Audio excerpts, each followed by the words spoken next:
welcome to Fit for a Feast. My name is Katrina. And my name is Sloan. And this is Sunday Chat with Sloan and Kat. And today we're here with my aunt, Charlie Hope, who is a children's songwriter, singer, and performer, and who this year won the Juno Award for Children's Album of the Year. Juno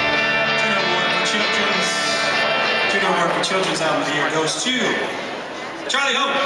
Everybody who's at my table, my parents, my mom and my stepdad, without them, they always encouraged me to do whatever my heart told me to, and without them, I don't know where I'd be. So how did you start getting into singing, and what made you decide to go with children's music? Well, I was singing since I was quite young, and when I was around 20, I started to play guitar, and then I started to write songs, and then a few years later I was a preschool teacher and nanny, and all of a sudden one day everything was right with the world, and I thought, why am I not doing children's music? So I tried to write a few songs, and soon after that I recorded my first album. So what are the names of your albums, and what is the name of the one that just won the Juno? The first album is called I'm Me, and the second one is called World of Dreams, and the last one, the most recent that just won the Juno, is called Songs, Stories, and Friends, Let's Go Play. Songs on your album are songs that we know from kindergarten, and some you wrote on your own. What made you decide to do both? Well, I wanted to do both because I think it's important to do songs that you might recognize as a child, and then I wanted to write my own as well because I think there's lots more to write about for children.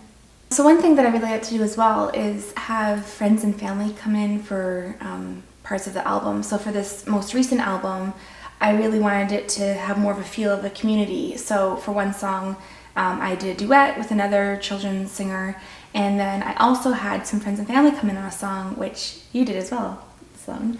And so I had Sloan and Rock and Jade, my nieces and nephew, and I also had my cousin's son and two children that I worked with at a preschool. So it was really fun to combine everyone together for this song.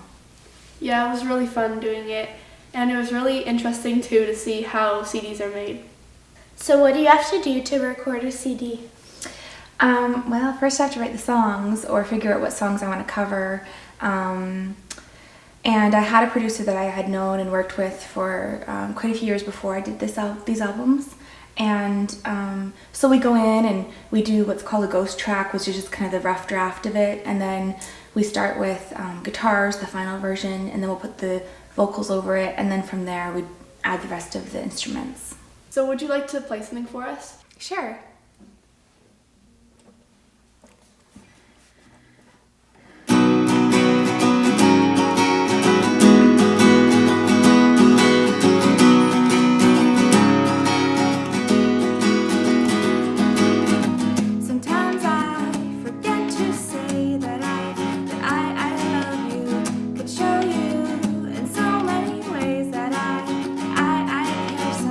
Open wide and let my song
inspires you to write your songs?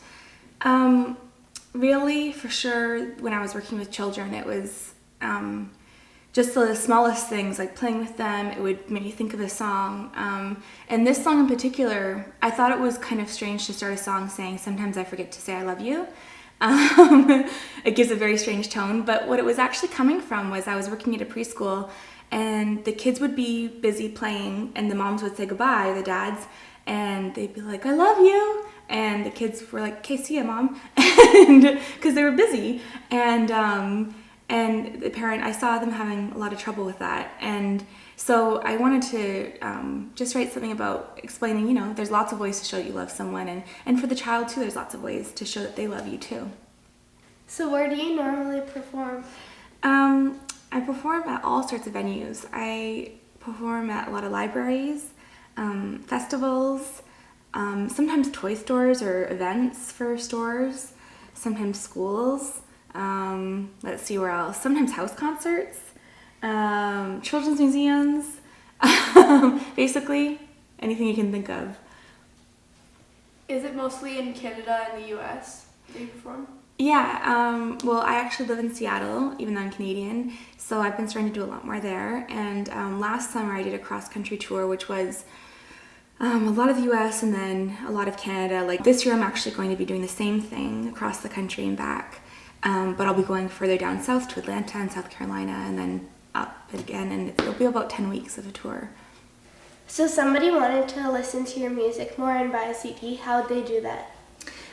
There's lots of ways. You can go to iTunes and listen to clips. You can go to my website, also Amazon, cdbaby.com. So what advice would you give to somebody who wanted to start songwriting and singing? I think probably similar advice to what my guitar teacher told me, which is just to start, and I don't think there's any right or wrong way of doing it. So what was it like to be at the Junos, and did you get a walk on the red carpet or meet any famous Canadian people? Part of the fun is the hotel that you stay at, because then you're in the elevator with, the head of Universal, or I think the producer of the year, he was in our elevator. Simple Plan was in the lobby and we talked to them. So I did go on the red carpet the broadcast night, and then that night I met Lights, and she was very nice. And the Good Lovelies, who I know as well, they're great. So thank you so much for coming. Yeah, we really like your music, and we think you're really good at writing songs. Thank you very much for having me. So good luck in your future, and we'll see you later on Fit for a Feast. Bye.